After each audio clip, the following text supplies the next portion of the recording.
मैं live market में आपको यहाँ पे दिखा रहा हूँ कि आप सेलिंग साइड और बाइंग साइड कैसे जा सकते हो। तो मार्केट जब इतना बड़ा मूव दे देता है तो उसके बाद वो रिवर्स कहाँ से करेगा, ये फाइंड आउट करने के लिए हमें एक पॉइंट ऑफ कंट्रोल लाइन की जरूरत है। जैसे यहाँ पे हम देख सकते हैं, ये है POC, point of control line, जो हमें बताएगा कि हमें रिवर्सल ट्रेड कहाँ लेने हैं। यहाँ पे देख सकते हैं हम मार्केट ने क्या किया।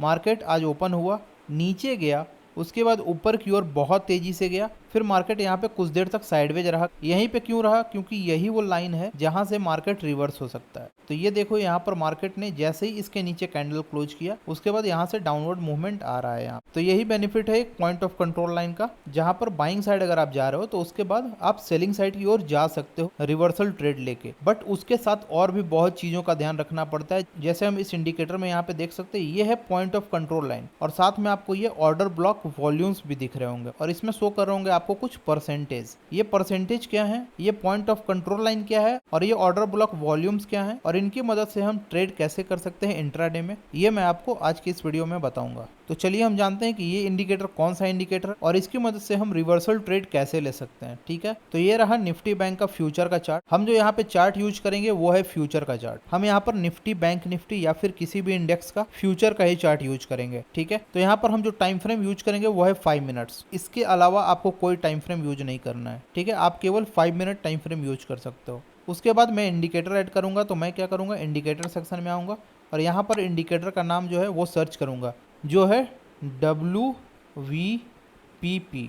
जैसे ही आप लिखोगे यहाँ पर आ जाएगा weighted volume profile pivot point. ठीक है, इसको आपको ऐड कर लेना है। जैसे ही इसको ऐड करोगे ये थोड़ा एनालाइज करेगा, उसके बाद एक पीओसी लाइन क्रिएट करके देगा। उसके बाद कुछ सेटिंग्स करने हैं आपको इसमें, तो यहाँ पे आपको इसके सेटिंग्स में आना है। तो यहाँ पर आपको दिख रहा होगा जनरल कॉन्फ़िगरेशन में शो प्रीवियस सेशन। तो यहाँ पर शो प्रीवियस सेशन में आप देख रहे हो मार्केट ओपन हुआ था, नीचे आया था, ये जो पीओसी लाइन है जो आज सुबह बना था, ठीक है, वहां पे सपोर्ट लिया, उसके बाद ऊपर की ओर गया। तो यहाँ पर मैं शो प्रीवियस सेशन को ऑफ करूंगा। ठीक है, अगर मैं रिसेंट ट्रेंड को देखना चाहता हूँ, तो अगर आपका जब मार्केट ओपन होता है तो इसको आपको ऑन रखना है। ठीक है, उसके बाद जब मार्केट ओपन होने के बाद पहला जब सपोर्ट ले लेता है पीओसी लाइन पे, ठीक है, और पहला जब वहां पर बाइंग का अपॉर्चुनिटी आपको देता है, उसके बाद आपको यहाँ पर शो प्रीवियस सेशन को क्लोज कर देना है। उसके बाद आपको रिवर्सल का वेट करना है। कब करना है? जब ये पीओसी लाइन दोबारा बन जाए। ये मैं आपको बाद में एक्सप्लेन करूंगा, अभी मैं एक्सप्लेन कर रहा हूँ शो प्रीवियस सेशन। ठीक है, इसको आपको ऑन रखना है जब आपका मार्केट ओपन होगा 9:15 में। ठीक है, जब सपोर्ट ले लेगा पीओसी लाइन पे और वहां पे बाइंग दे देगा, उसके बाद आपको इसको क्लोज कर देना है। ठीक है, सेकंड ट्रेड के लिए आपको इसको क्लोज कर देना है। उसके बाद आपको दिख रहा होगा मोड, यहाँ पे मोड में दिख रहा होगा यहाँ पिवट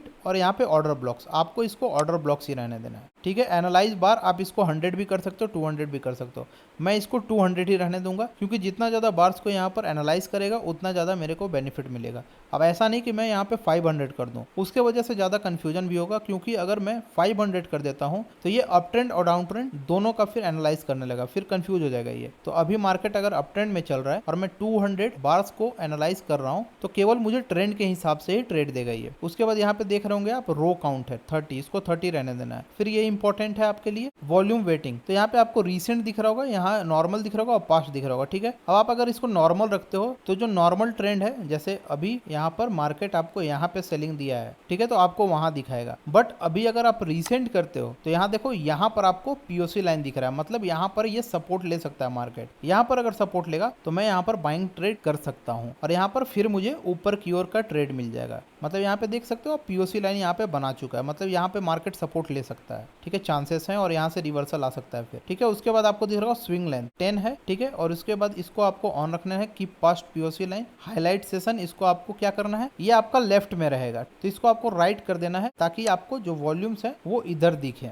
इनका बहुत ज्यादा यूज है, तो मैं आपको बताऊंगा कि केवल पीओसी लाइन के हिसाब से आपको ट्रेड नहीं लेना है, आपको वॉल्यूम्स भी देखना है साथ में। ठीक है, उसके बाद आपको दिख रहा है पीओसी लाइन, यहाँ पे इसका थिकनेस आप बढ़ा सकते हो, 3 कर दो आप, उसके बाद आप ओके कर दो। तो ये आपका पूरा सेटिंग्स हो चुका है, जो इंडिकेटर में मुझे सेटिंग्स करने थे वो पूरा हो चुका है। अब मैं बताता हूँ आपको कि आपको बाइंग और सेलिंग साइड के ट्रेड्स कैसे लेने हैं। ठीक है, तो यहाँ पर अभी रिसेंट का एग्जांपल ले, तो यहाँ पर देख सकते हैं हम, यहाँ पर पीओसी लाइन अभी यहाँ पर था, बट अभी यहाँ पर चला गया। जैसे ही ये कैंडल क्लोज हुआ ये यहाँ पर चला गया, मतलब यहाँ पर जो पीओसी लाइन था वो फेक पीओसी लाइन था, ये डायरेक्ट यहाँ चला गया, मतलब यहाँ से बाइंग नहीं आने वाली है। तो यहाँ पे मुझे पता चल गया कि यहाँ से ये जो कैंडल है इस पे मुझे बाइंग के लिए नहीं जाना है। ठीक है, आप देख सकते हो कि कैसे यहाँ पर वापस ऊपर की ओर चला गया। ठीक है, लाइव मार्केट में मैं आपको बता रहा हूँ ये। तो यहाँ पर देख सकते हैं हम कि मार्केट यहाँ पर पीओसी लाइन शुरुआत में बनाई और फिर यहाँ पर अभी बनाया है। तो यहाँ पर पहला जो इंडिकेटर है वो है POC line, point of control line. अगर पॉइंट ऑफ कंट्रोल लाइन के नीचे कैंडल क्लोज आता है तो यहाँ पर पहला रूल मेरा सेटिस्फाई हो जाता है कि मैं सेलिंग के लिए जा सकता हूँ। पीओसी लाइन के नीचे कैंडल क्लोज होना चाहिए, पहला रूल है। और भी बहुत सारे रूल्स हैं जो आपको फॉलो करना है। सेकंड रूल क्या है? सेकंड रूल है तो यहाँ पर जो पीओसी लाइन के पास जो वॉल्यूम होगा,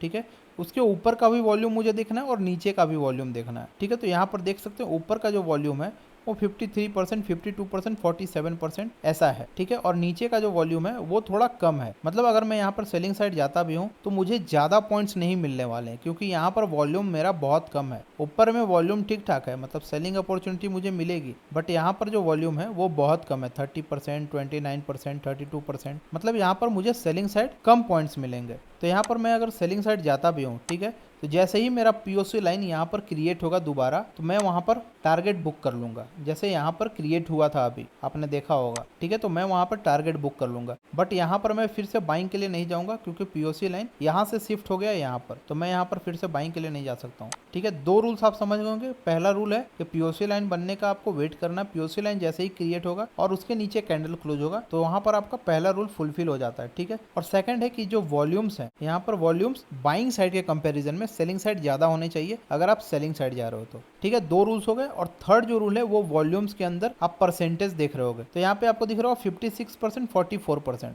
तो ये ज़्यादा डिफरेंस नहीं है, 10% का ज़्यादा डिफरेंस नहीं है। मान लीजिए आप सेलिंग साइड जा रहे हो, ठीक है, और आपका इधर अगर 60% है सेलिंग साइड और अगर इधर 40% है, तो आप सेलिंग साइड डेफिनेटली जा सकते। बट अगर आपका ऐसा है कि 47 है और 52 है या फिर 44 है और 56 है, तो आप वहाँ पर सेलिंग साइड नहीं जा सकते हो। क्यों? क्योंकि वहाँ पर सेलिंग अपॉर्चुनिटी अगर मुझे मिली भी तो वहाँ पर मुझे अच्छे पॉइंट्स नहीं मिलेंगे। अब यहाँ पे देख सकते हैं आप, यहाँ पर क्या है, पीओसी लाइन यहाँ पर था, यहाँ पे शिफ्ट हो चुका है, मतलब बाइंग प्रेशर बन रहा है। तो यहाँ पर क्या है, अगर अच्छा कैंडल बना देता है, ठीक है, और यहाँ पर मेरा वॉल्यूम्स भी अच्छा है, ठीक है, 66 और यहाँ पे 34 है, अगर यहाँ पे कैंडल इसके ऊपर क्लोज कर देता है एक अच्छा कैंडल, तो मैं यहाँ पर बाइंग साइड जा सकता हूँ। और मैं लाइव मार्केट में आपको यहाँ पे दिखा रहा हूँ कि आप सेलिंग साइड और बाइंग साइड कैसे जा सकते हो। रूल्स यही तीन है। ठीक है, पहला रूल है कि आपको पीओसी लाइन का वेट करना है। यहाँ पे पीओसी लाइन क्रिएट हो गया, ठीक है, बट यहाँ पर कैंडल ऊपर क्लोज नहीं हुआ। मैं कैंडल ऊपर क्लोज होने का वेट करूंगा। जैसे ही कैंडल ऊपर क्लोज होगा, पहला रूल यहाँ पर मेरा फुलफिल हो गया। सेकंड रूल है यहाँ जो वॉल्यूम्स है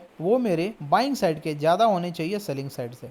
कितना का डिफरेंस होना चाहिए? 60 और 40 का मिनिमम। अगर आपका सेलिंग साइड का 40 से ऊपर है तो आप बाइंग साइड नहीं जा सकते हो, क्योंकि वहाँ पर सेलिंग साइड का भी वॉल्यूम्स अच्छा है। 40 से नीचे है तो आप जा सकते हो, 39 है, 38 है तो आप जा सकते हो। और वैसे ही अगर 61 है, 62 है बाइंग साइड का, तो आप वहाँ पर बाइंग साइड जा सकते हो। तो यहाँ पर मेरा वॉल्यूम्स भी अच्छा है, परसेंटेज भी अच्छा है, पीओसी लाइन भी क्रिएटेड है। अगर मेरा यहाँ पर कैंडल ऊपर क्लोज कर देता है, एक अच्छा कैंडल होना चाहिए, ऐसा निगेटिव कैंडल नहीं होना चाहिए। देखो एक निगेटिव कैंडल है, यहाँ पर अगर एक कैंडल ऊपर क्लोज कर देता है तो मैं यहाँ पर बाइंग साइड जा सकता हूँ। ठीक है, यहाँ से मेरा रिवर्सल ट्रेड स्टार्ट हो जाएगा।